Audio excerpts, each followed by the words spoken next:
Hello बच्चों, मैं नथुनी सिंह। आज का मेरा जो टॉपिक है वो गद्य का है, पाठ 3, कक्षा 10। ठीक है, तो चलिए देखते हैं। भारतीय संस्कृति, डॉक्टर राजेंद्र प्रसाद।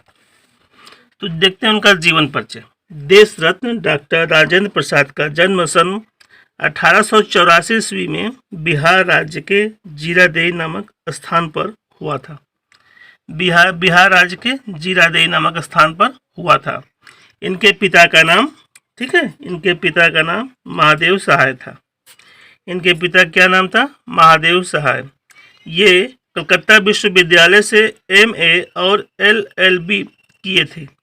ये कलकत्ता विश्वविद्यालय से क्या किए थे? MA और LLB।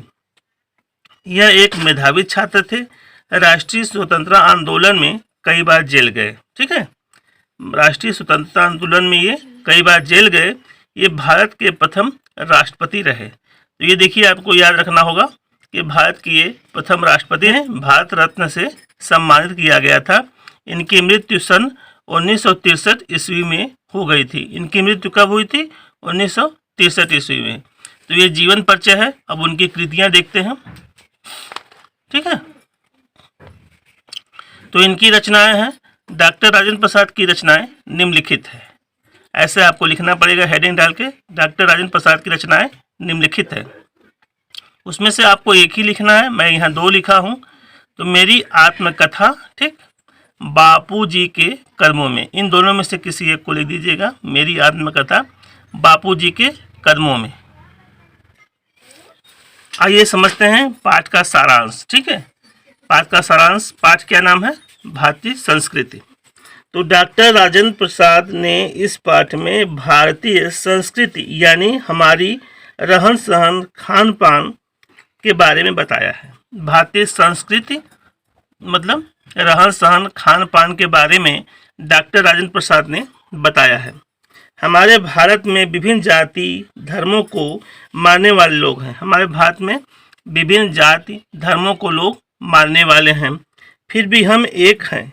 जिस प्रकार किसी माला में अनेक प्रकार के फूल गुच्छे होते हैं, बच्चों आपने माला देखा होगा, उसमें तमाम फूल लगे होते हैं, और लेकिन जब हम उसे धागा में पिरोते हैं तो एक माला का शक्ल ले लेता है। ठीक है, देखिए विभिन्न प्रकार के फूल हैं। अगर वो माला हम बना रहे हैं, धागा में पिरोएंगे तो सारा एक हो जाएगा, यानी एक सूत्र में वह माला बन जाती है। ठीक है, हम उसे धागा में पिरोते हैं तो वह माला का शक्ल ले लेता है।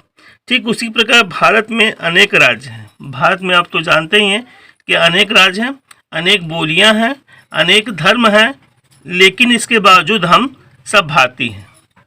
मतलब कह सकते हैं अनेकता में एकता। ठीक है, क्या कहे? अनेक बोलियां हैं, अनेक धर्म हैं, ठीक है, लेकिन इसके बावजूद हम सब भारतीय हैं। कोई विदेशी हमारे भारत को समझ नहीं सकता।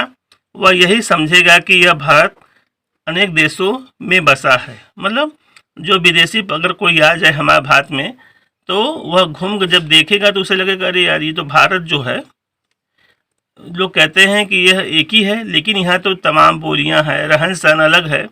ये लोग झूठ कहते हैं। यह भारत एक नहीं है, अनेक है। ठीक है, लेकिन ऐसा कुछ नहीं है। लेकिन नहीं, अनेक देशों में नहीं, भारत अनेकता में एकता का प्रतीक है। मतलब हमारा जो भारत है अनेकता में एकता का प्रतीक है। अब बस इतना समझ लीजिए कि जो संस्कृति है, भारतीय संस्कृति, भारत के जो संस्कृति है, रहन सहन खान पान वेशभूषा, ठीक है, वो सब क्या है? एक है। कोई विदेशी आकर हमारे भारत को देखेगा तो यही कहेगा कि अरे ये तो अनेक देश है, छोटे छोटे अनेक देश है, लेकिन ऐसा कुछ नहीं है। हमारा ये भारत जो देश है वो एक है। ठीक है, जिस प्रकार से माला जो है उसमें अनेक फूल लगे हुए हैं, लेकिन जब हम उसे धागों में पिरोते हैं तो वह क्या? माला का रूप ले लेता है। मतलब अनेक प्रकार के जो फूल हैं उसे जब हम धागे में पिरोते हैं तो वह माला का शक्ल ले लेता है। ठीक उसी प्रकार से। ठीक है, आपको समझ में आ गया होगा। अब मिलते हैं अगले वीडियो में। ठीक है बच्चों, जय हिंद।